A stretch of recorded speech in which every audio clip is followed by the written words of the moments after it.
جب لوگ فتنوں اور پریشانیوں میں مبتلا ہوں گے اور سخت خوف کا سامنا کر رہے ہوں گے تو مصیبتیں لوگوں پر نازل ہوں گی، یہاں تک کہ ایک ایسے شخص کو ظلم سے پناہ لینے کے لیے کوئی جگہ نہیں ملے گی۔ اس کے ظہور سے پہلے جنگیں اور فتنہ و فساد برپا ہوں گے۔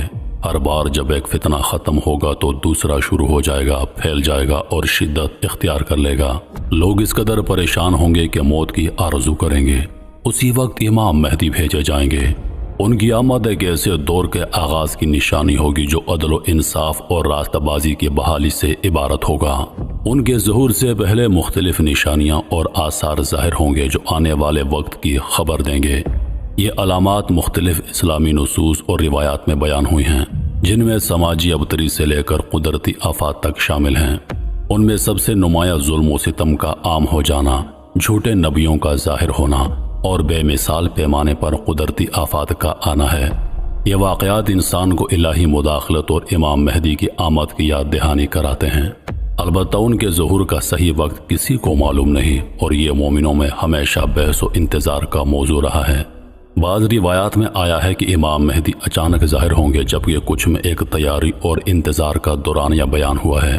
اسلامی خلافت کا خاتمہ پہلی جنگ عظیم کے فوراً بعد سن 1919 میں ہوا۔ ہم تقریباً 100 برس سے بے قیادت ہیں۔ اسے ایک نقطہ آغاز مانتے ہوئے یہاں وہ احادیث ہیں جو ترتیب بار ہمیں امام مہدی کے ظہور تک لے جاتی ہیں۔ صحیح بخاری میں رسول اللہ صلی اللہ علیہ وآلہ وسلم نے فرمایا، یعنی قیامت اس وقت تک قائم نہ ہوگی جب تک دو بڑے گروہ آپس میں جنگ نہ کریں اور دونوں میں بڑی تعداد میں ہلاکت نہ ہو۔ حالانکہ دونوں کا دعویٰ ایک ہی ہوگا۔ ایک اور روایت میں ہے، یہاں تک کہ دو بڑے گروہ جنگ کریں گے۔ یہ پہلی جنگ عظیم کی طرف اشارہ ہے۔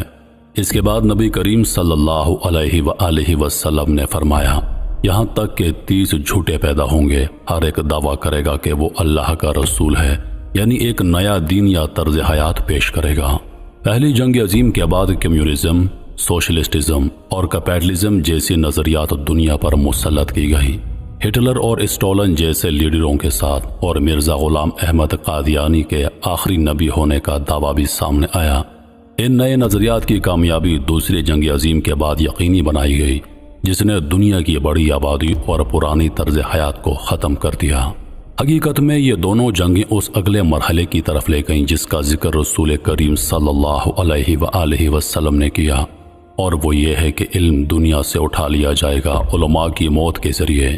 اس سے مراد یہ ہے کہ علم لوگوں کے سینوں سے نہیں نکالا جائے گا، بلکہ علماء کی وفات کے ساتھ علم ختم ہوتا جائے گا اور جاہل لوگ باقی رہ جائیں گے جو علماء کی جگہ